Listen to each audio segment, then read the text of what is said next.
ये आप कैसी बातें कर रहे हैं? ये मेरा मायका है और अपने मायके में काम करने से कोई नौकरानी नहीं हो जाता। आप बड़े ऑफिसर हैं, मैं आपकी पत्नी हूँ, हमारे घर में हर काम के लिए नौकर लगे हैं। लेकिन मैं आपकी पत्नी के साथ-साथ किसी की बेटी भी हूँ, उनके लिए कुछ करना मेरा फ़र्ज़ है। बचपन से जवानी तक का समय मैंने उन्हीं के साथ काटा है। भले ही अब मैं बड़े घर की बहू बन गई हूँ, लेकिन अपने माता-पिता के लिए मैं अब भी उनकी ही बेटी हूँ। नायरा ने अपने पति नीलेश को सख्त लहजे में कहा।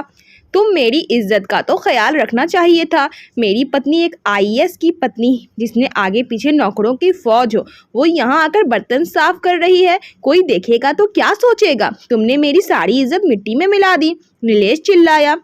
नीलेश की शादी नायरा से हुई थी। उस समय नीलेश अपनी पढ़ाई कर रहा था, लेकिन उसकी माँ की आखिरी इच्छा थी कि वो मरने से पहले नीलेश की बहू का मुंह देख ले, इसलिए कम उम्र में ही दोनों की शादी कर दी गई। उस समय उन दोनों के परिवार की आर्थिक स्थिति एक जैसी थी। शादी के बाद नीलेश पढ़ाई में लग गया और नायरा सास की सेवा में। नीलेश भी माँ की तरफ से बेफिक्र हो गया था। दोनों की मेहनत रंग लाई और नीलेश आईएएस ऑफिसर बन गया। उसकी माँ भी बहुत खुश थी कि बहू बहुत भाग्यशाली है। कुछ दिनों बाद नीलेश की माँ चल बसी।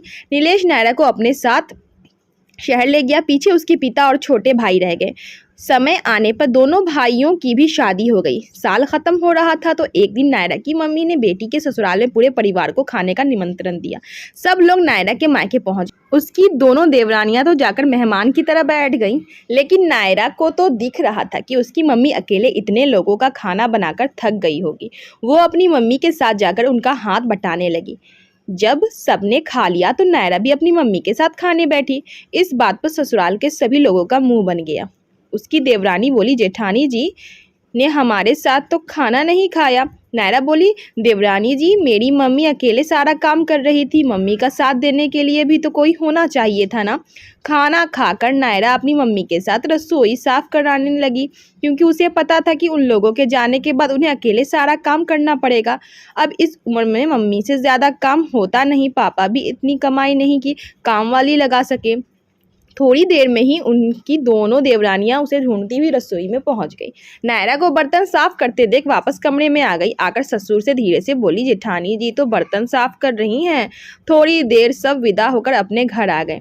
बहू तुम अपने मायके में हमारी नाक कटवा कर आई हो। घर आते ही ससुर जी बोले, क्या किया है मैंने? नायरा को समझ नहीं आ रहा था। हमें पता लगा है कि तुम अपने मायके में बर्तन साफ कर रही थी। जानती हो तुम किसकी पत्नी हो? नायरा ने दोनों देवरानियों की तरफ देखा। दोनों मुंह दबाकर हंस रही थी। नायरा समझ गई कि आग इन दोनों ने ही लगाई है। अपने पिता की बात सुनकर नीलेश को भी बहुत गुस्सा आया। वो भी अपनी पत्नी को बुरा भला कहने लगा। अब बात नायरा के बर्दाश्त से बाहर थी। बस करो नीलेश, तुम भूल गए हो जब शादी के बाद मैंने सासू जी की सेवा की। कितने साल तुम और मैं अलग रहे। यहाँ मैंने बर्तन साफ करने के अलावा झाड़ू पोछा, खाना बनाना, कपड़े धोना और साथ ही सासू माँ की गंदगी भी साफ की। तब कितने नौकर थे तुम्हारे पास? तब कहाँ गई तुम्हारी अकड़ कि मैं तुम्हारी पत्नी हूँ तो मुझे ये काम नहीं करना चाहिए? तुम्हारे घर में मैंने हर काम किया तो बहुत अच्छा, लेकिन अपने मायके में मैंने जरा सा काम कर लिया तो तुम्हारी अकड़ जाग गई। तुम ये मत भूलो कि मैं सिर्फ तुम्हारी पत्नी नहीं, किसी की बेटी भी हूँ, जिन्होंने मुझे तुम्हारी पत्नी होने लायक बनाया है। मुझे जन्म दिया है, मुझे पाल पोस कर इस लायक बनाया कि तुम मुझे अपनी पत्नी बना पाए। उन माता पिता के लिए भी मेरे कुछ फ़र्ज़ हैं जिनसे मैं कभी पीछे नहीं हटूंगी। अगर तुम्हें इतना ही बुरा लग रहा है तो मैं उनके साथ जाकर ही रह लेती हूँ। नायरा की बात सुनकर नीलेश की अकड़ ज़रा ढीली हुई।